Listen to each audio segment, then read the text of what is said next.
Hi everyone.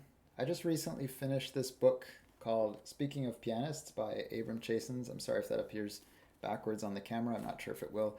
Um, but I thought I would do a quick little video talking about this book, what it's about, for those of you that maybe would be interested that haven't read it. If anyone is not familiar with it, just briefly, Abram Chasins was a pianist, a composer, a teacher. He was active in a lot of different fields. And this book, it's kind of a collection of his, you could say maybe memoirs, but it also has chapters that are just kind of his thoughts about different composers, different recordings. Um, for me personally, what was most interesting about this book was the first few chapters where he talks about his experiences, his own personal experiences with some of arguably the greatest pianists of that generation, or of that general period. So Josef Hofmann, Rachmaninoff, Godowsky, Arthur Schnabel, um, and several others. But those four each have their own chapter devoted to them in the first part of the book. And I found personally that was for me the most interesting because these are his own, his own personal experiences with them. And in the case of Hofmann, especially, he had lessons with Hofmann for a period of time, and I found that that chapter was actually the most helpful. And so I would just like to share a few of my favorite takeaways from that chapter and a couple of other things in different parts of the book. But I especially liked the chapter on Hofmann.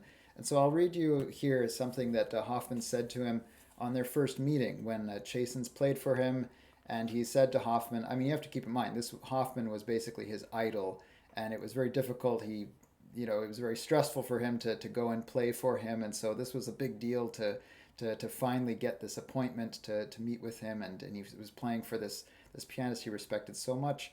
And so he played, and afterwards he said to Hofmann, Mr. Hofmann, I know you're a very busy man. Just can you tell me, basically, just be honest. You can tell me in as few, succinctly, don't beat around the bush. Basically, give it to me straight. What do you think of my playing? What do I need to work on? And so this is what Hofmann told him. He said, you have feeling, but it does not emerge fully. You have a sensitive ear, but it is an inner ear which hears more what you want to produce than what you are actually producing. You have mechanical facility which is not yet elevated into an integrated and expressive technique. A warm tonal equipment which is not emotionally significant. A rhythm basically good, but one which does not set nor sustain a basic pulsation. You do not have the standards with which to judge, to refine, to correct your playing. So notice how Hofmann systematically breaks down sort of by category rhythm, tonal quality, mechanical technique, facility, whatever you want to call it, basically giving him, you know, categorically what to work on in each area. And to Hoffman's credit, he didn't just dump all this information on him and then kick him out of the hotel room or wherever they met. They actually then proceeded to work on each of these things. And over the course of I think it was at least 6 months or a couple of years or something, it was a fairly substantial period of time that he continued to receive lessons from Hofmann. And I think they traveled together for a while. But I thought that this was just such a great paragraph, sort of breaking down almost step by step, like things to work on at any level, really. I think that any of us could benefit from this advice um, at almost any level. But I think especially for young pianists that are just kind of getting started and not sure what to do. Like everything is maybe kind of okay. Like they're doing pretty well in everything overall, but it just they don't sound quite like a professional pianist yet. And I think that this helps to explain maybe why. As I said, like broken down, like pretty good sense of rhythm, but technique overall like good, it's okay, but and then presenting his kind of critiques or comments about what to improve. So anyway, I just thought that there was a lot to unpack there, um, a lot to think about. But I thought it was helpful. It gave me stuff to reflect on in my own playing as well. Another thing that I think is very common, especially among younger pianists again, but I mean I think we can all have a tendency to do this at times, is to sort of misgauge when to hold back a little bit, when to sort of breathe, and when to push ahead. And so Hoffman says to him that he's confusing the principle of motion and rest. And I quote here, he says, When the melodic line reaches a point of rest, you always rush the accompaniment to fill the vacuum until the melody again moves, utterly destroying its repose and design. And then he continues a moment later, your freedom is license, not liberty. Real freedom comes from discipline, from feeling that has been cultivated by knowledge.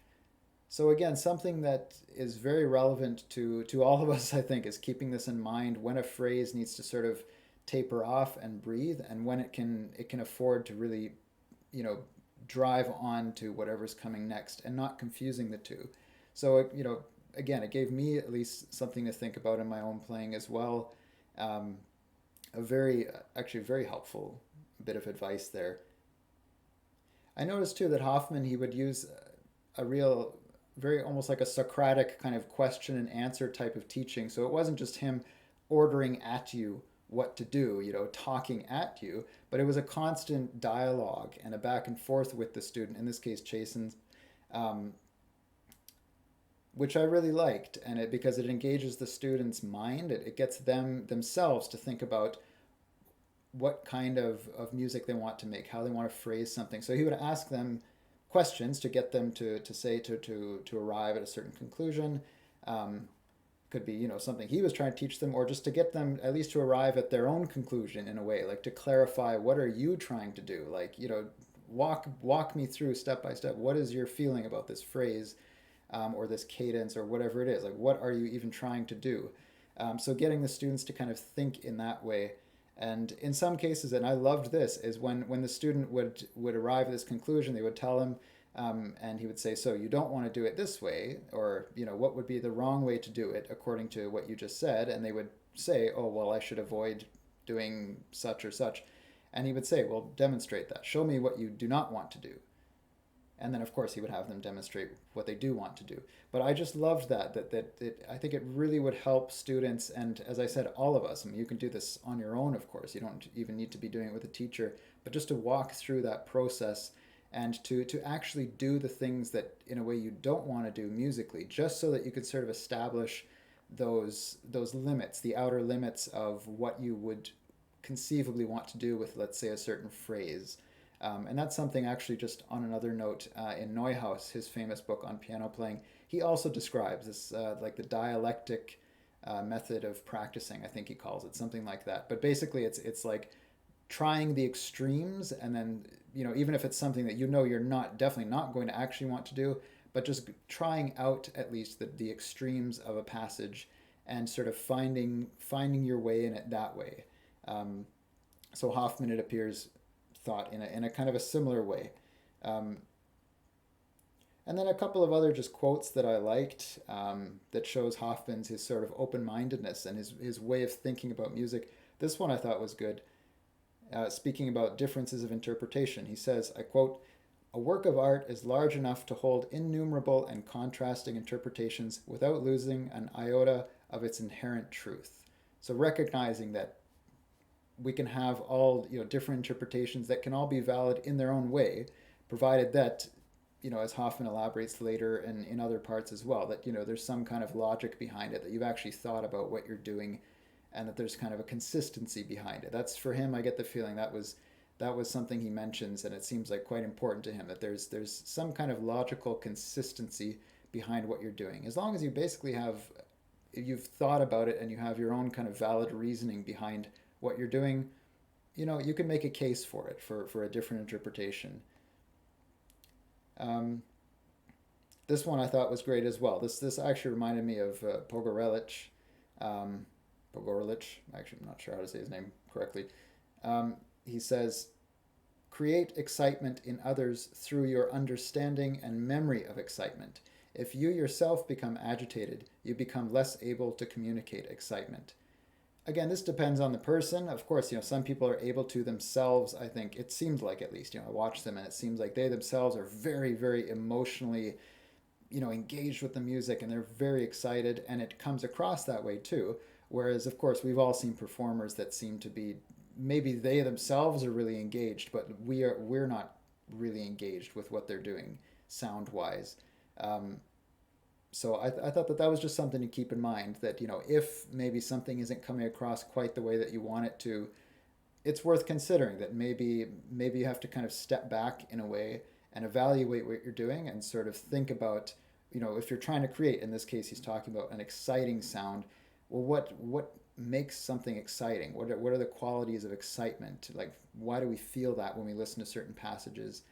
You can even go back to performances of other pianists, or just other musical performances that make you excited, and try to sort of break down, like, what is it about this passage or this movement, whatever it is, that gets me excited? Why do I like this so much? Why does it work for me personally, right? Because it's, of course, it will differ from person to person.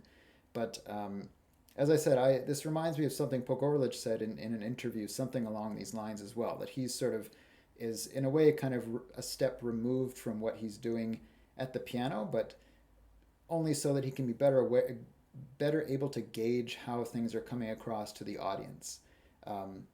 So anyway, I like that quote. This one also that I love. This is from later on in the book. This is a quote that Rachmaninoff said to Horowitz. He said, "If you don't walk, your fingers won't run." Speaking of the importance of exercise and taking daily walks and things. And as someone who loves to walk, I adored this quote. I thought that was so good. If you don't walk, your fingers won't run. So in other words, stay in shape physically. You can't just practice the piano all day and expect to be physically fit and healthy. And then one final one. This is again just there's all kinds of stuff in this book, but I don't want this to be too long of a video. I notice it's already almost 12 minutes, so I'll just wrap it up with this. But another thing, just a general idea to think about, is to shape phrases so that they delineate melodic lines and not bar lines. So it's kind of like, in a way, doing away with bar lines, forgetting about the bar lines, and just shaping it musically or intuitively, so that it makes sense, melodically or musically. And we're not thinking so much, cutting things up just because there are the bar lines there that are really just, I guess you could say it's just notation. It's, in a way, it's arbitrary. We had to write the music down somehow, so we decided to cut things up with bar lines, but it shouldn't necessarily sound that way. And he gives as an example of this Toscanini, who, as with several of the later chapters in the book, after those first four, basically it's they're not necessarily people he knew personally. In some cases, he's just talking about his knowledge of the person through recordings. And I can't remember now. I think that in Toscanini's case, I think it might just be that he's going based on recordings. I don't know that he actually knew Toscanini personally.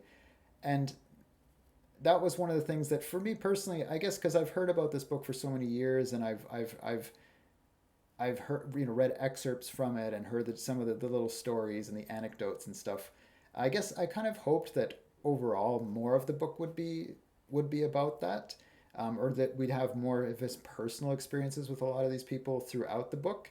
But after a certain point, I did find that it was really kind of a toss-up. Like, some chapters, personally, I could have done without. Like, I don't necessarily need his opinion on, what are the best, I don't know, Mozart recordings or something. If it's only based on recordings, like if he's not sharing his own personal kind of stories or experiences with any of the people that he's talking about, it's just kind of Abram Chasins' thoughts about so and so's recordings of something, like somebody he's never met.